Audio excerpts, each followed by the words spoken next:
the warnings were ignored. For months, the United States has issued ultimatum after ultimatum, signaling that the window for diplomacy was slamming shut. Washington told Tehran that if they didn't get in line, something massive was coming. Well, that something massive is no longer a threat, it's a reality.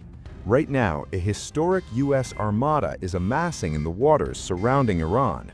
We are witnessing an unprecedented carrier deployment, the kind of naval muscle flexing the world hasn't seen in decades. The message is clear. The U.S. is done talking. Iran is about to be hit, and hit hard.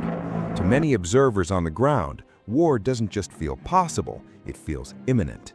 But if the balloon goes up, the U.S. isn't just winging it. There is a precise, devastating plan in place to ensure a total American victory. We're going to break down that shock and awe playbook shortly. But first, we have to look at the sheer scale of the fleet moving into the strike zone.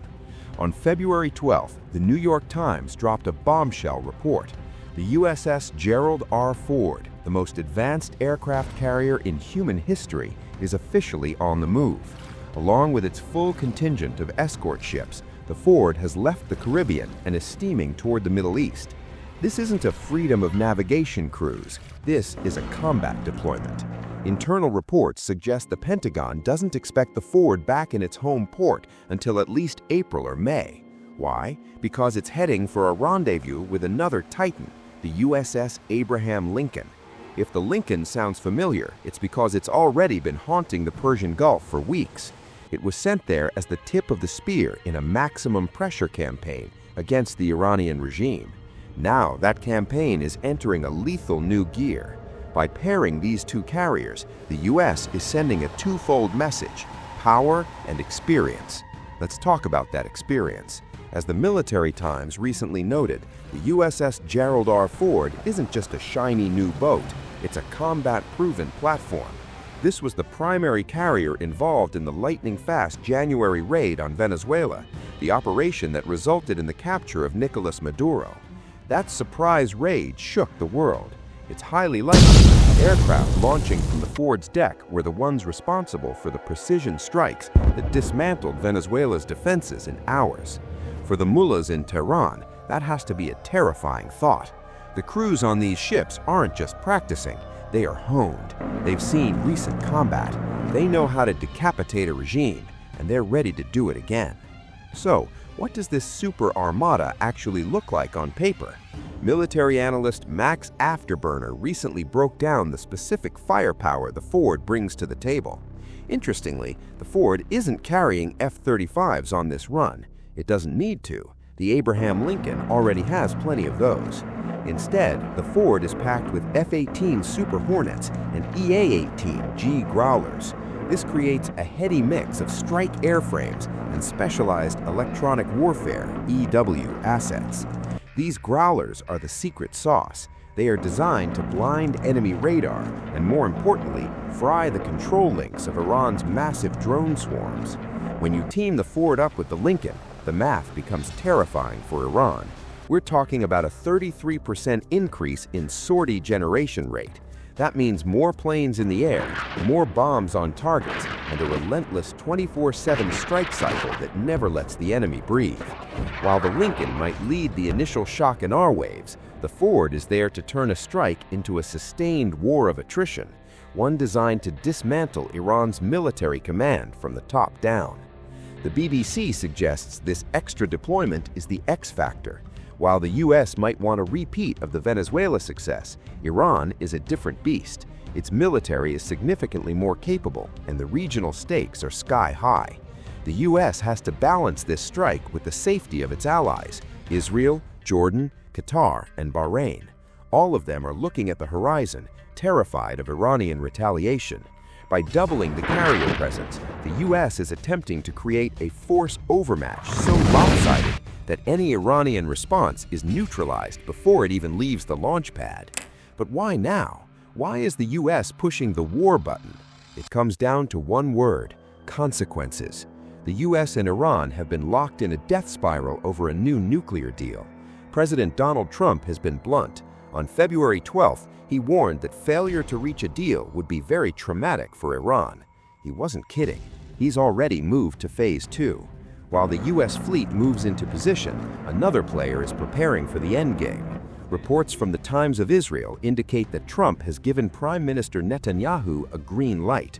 If the U.S. talks fail, Israel has full American backing to launch its own strikes.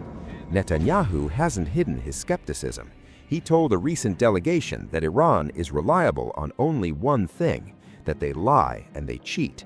With Israel raring to go and the U.S. carriers in the Gulf, the regime in Tehran is staring down the barrel of a two-front war. Tehran isn't backing down, at least not publicly. Despite the talks, Iran has accelerated its ballistic missile program. Estimates suggest they've now produced up to 2,000 missiles. Satellite imagery analyzed by the New York Times shows that Iran has already repaired facilities damaged by the U.S. in Operation Midnight Hammer in 2025. They aren't just building missiles, they're cracking down at home. After the 2025 protests rocked the regime, the RGC responded with a bloodbath. While initial reports claimed 2,400 dead, internal documents leaked to Iran International suggest a staggering 36,500 people were slaughtered in early January alone. By killing its own people on this scale, the regime is effectively daring the U.S. to strike. The RGC has even taken to social media, posting videos of members chanting "Death to America" on the decks of converted container ships. It's a bravado that may soon meet a very cold, metallic reality. Iran's strategy is built on asymmetric warfare. They know they can't win a ship-to-ship fight. Instead, they plan to use S-300 and S-400 batteries to create no-go zones, Shahed drone swarms to overwhelm carrier defenses, fast attack boats in the narrow Strait of Hormuz. The problem for Iran, that strategy only works against one carrier group. With two, the U.S. can split the defenses. If Iran focuses on the Lincoln, the Ford strikes with impunity. If they split their forces, they're not strong enough to punch through either group's Aegis defense shield. So, what does Phase 2 actually look like? According to U.S. officials speaking to Reuters, this won't be a one-and-done mission like Operation Midnight Hammer. This is a multi-week campaign. The goal? To dismantle the regime's entire security infrastructure. Step 1. The F-35s from the Lincoln go in first. They're stealthy, fast, Mach 1.6, and designed to delete S-400 batteries and underground nuclear sites without ever appearing on radar. Step 2. Once the eyes of the Iranian military are poked out, the Ford's F-18s move in for close air support and sustained bombing runs. Step 3. Tomahawk cruise missiles launched from the escort destroyers rain down on command centers and RGC barracks. Step 4. E-2D Havoc Eyes, the world's most advanced radar planes, coordinate the entire orchestra of destruction, ensuring no Iranian drone or boat even gets within 50 miles of the fleet. Iran's foreign minister, Abbas Araghchi, has threatened to hit U.S. bases in the region in retaliation. But even that is a losing move.